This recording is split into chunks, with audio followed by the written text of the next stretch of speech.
to Bahamas at Sunrise. Thank you so much, Godfrey.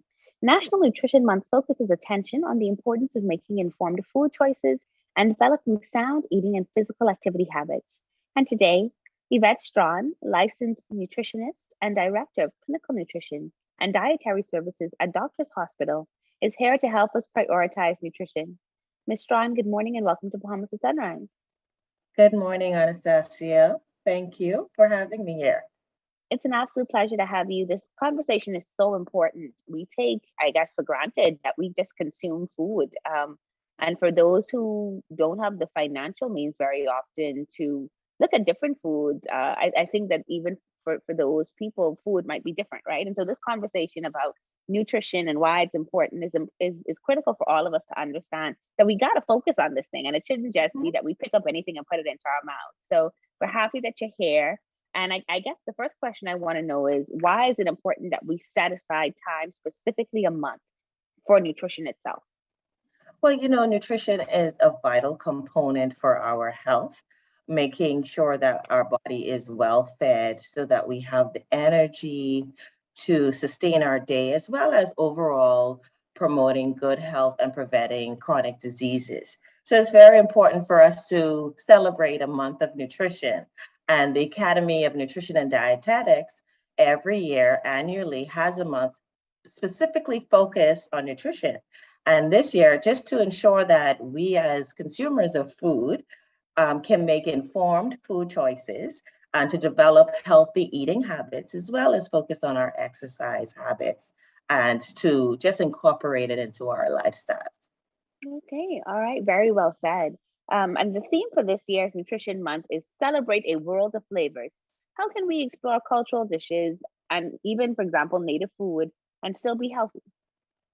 Well, I was excited to learn about the theme of World of Flavors for this year's Nutrition Month because, as you know, we all can get caught up in eating the same thing over and over, especially Bahamians. The thing that we eat most is rice and chicken. So we, so we can definitely look at new foods, introducing new foods into our diets and new flavors by starting with maybe a recipe online from a different country that you've not tried before. For example, we're in the doctor's hospital right now. We're offering sushi. We're making our own sushi. And you can start a recipe and be surprised that local vendors do have the ingredients that will dictate that recipe from a different country. So pretty much start with the recipe. And if you're not really good at culinary skills, you can choose a restaurant. There are a lot of different restaurants out here locally in the Bahamas that you can just, try something different on the menu. Yeah, no, that's very encouraging. I almost, if traffic wasn't going to be so bad today, I might have had to stop into Doctor's Hospital to look for some sushi, but alas, another We time. also have chicken grill, and I think that is from Haiti. So we're making chicken grill and cubano from Cuba today as well. Oh, awesome. Yeah, that sounds incredibly exciting. And it's so important that we introduce ourselves to new foods and expose our palates to new things because we might be surprised what we like. Mhm. Now, but let's talk about that though. Even as we explore new foods, whether we're stopping in to pick up food from someone else or creating it ourselves, when we lay that food on a plate, what should that look like? Well, your plate, you think about it like the rainbow. The rainbow is colorful, right? And Hmm. you want to make sure that your plate has a lot of vibrant and bright colors. So most fruits and vegetables would have vibrant and bright colors. So your plate should really start with looking at the rainbow, if it is it colorful. And then you just draw your plate in a circle, and half of it should really be the vegetables, non-starchy vegetables. A quarter of it should be protein, lean protein such as fish, maybe some lean chicken or beef if you do, but we want to reduce some red meat. And then a quarter of the starchy vegetables or whole grains. That's where we're really overdoing it in terms of the Bahamian diet. Yeah, and so that those things there that we should be reducing a bit, that would be like our favorite macaroni and cheese, maybe, and some Mhm. potato salad. Okay, that's fair. Mhm. That's fair. And then we can actually, use the concept of the world of flavor to replace that quadrant of the of the plate with a different variety of maybe grains that I know everyone is on quinoa and different things we can look into introduce in that specific area of their plate. Okay.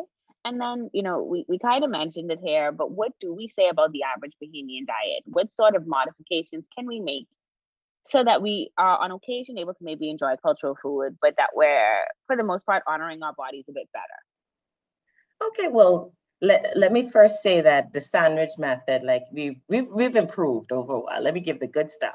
So Hmm. we're now baking and we're now grilling and broiling our meats, and everybody has this famous air fryer, which Air fry you is know, life. the jury is out. So we're improving on that area. But some adjustments that we definitely can make, which we spoke about earlier, is the adjustment in the amount of carbohydrates we eat, Hmm. and also the refined sugars, because the rice, again, really is consumed on half of the plate. So that's the biggest adjustment of just maybe reducing the portion there, as well as limiting the amount of sodium with some of the seasoning and utilize more herb-based seasons like garlic and thyme. And, if you have that farmer thumb, you can grow these herbs on your own as well. Hmm. Okay. Now, it's one thing for us to talk about this hair, but I know that many people actually are very challenged by any sort of change in diet. So much goes into it, even just from a mental perspective. But what happens, or when should someone realize that maybe I need professional help with this and seek out counsel from someone, maybe a doctor's hospital? And does your services at doctor's hospital, is that open to people who are outpatient? Can you kind of talk to us about maybe when clinical intervention is needed? Oh, most definitely, Anastasia. So it really starts with how you feel. If Hmm. you realizing that your energy level is really decreased, other than just how you look, but it really starts with how you feel. And do you have enough energy and vibrance to complete your day? Are you not eating? If you look at your plate and you're saying, I can do better, or you're skipping meals, or your appetite may have decreased on the other end, or that you're over consuming certain things, maybe it's time to seek professional help with a dietitian or a nutritionist. And some physicians can cue you in and giving you a referral to these services where what we call medical nutrition therapy, which plays a vital role in patients' health to determine. We do a complete nutrition assessment at Doctor's Hospital, figure out what the problem is and where the problem is. Once the problem is identified, provide you with a structured and individualistic nutrition care plan or prescription so that it can meet your unique needs and give you replace any nutrition deficiencies or overnutrition or undernutrition. We kind of correct that. Okay, awesome. And obviously, the nutrition conversation has shifted, particularly since March of 2020 when the pandemic hit. There's still Mhm. some people who are dealing with what they call long COVID, so effects that are lingering post their exposure to COVID and fighting through that disease. For you and for nutritionists generally, is there any advice that you would give them in order to continue to boost their immune system around nutrition? Yes, good question. Yes. One, the advice that I would give is that you have to look at slowly refeeding the body. And it really starts with your protein base. With those who are experiencing long COVID, that has to do with a lot of muscle wasting. They may have lost a lot of weight, that they may have had a decrease in appetite. So start with some protein-rich foods, other than everybody knows vitamin D and vitamin C and the zinc right now. But we really need to cue in on the type of quality proteins that we're getting. And we can get some plant-based proteins from beans as well. So we start with that. And also I will reflect back on the rainbow. So add a little bit more fruits and vegetables to your diet. And if you're having challenges with eating those, you can always blend them into a smoothie and also make the fruits and vegetables, the vegetables are part of a soup based, maybe broth. And also you can get some nutrients like that because with long COVID, your appetite is really the challenge, and we're trying to refeed you and nourish you. And of course, determine from a licensed nutritionist or dietitian whether or not a multivitamin and mineral supplement is necessary to correct any nutrient deficiencies that may have been the result of your COVID condition. Yeah, very well said. Well, it's been a real pleasure for me to speak with you this morning, Ms. Strawn, and to just learn some more about what we're consuming, what we put into our bodies, and why it's so important. So I'm trusting that this conversation was beneficial to all of our audience as well. And we thank you for joining us this morning on Bahamas at Sunrise. Thank you for having me. You're watching Bahamas at Sunrise. We'll be right back.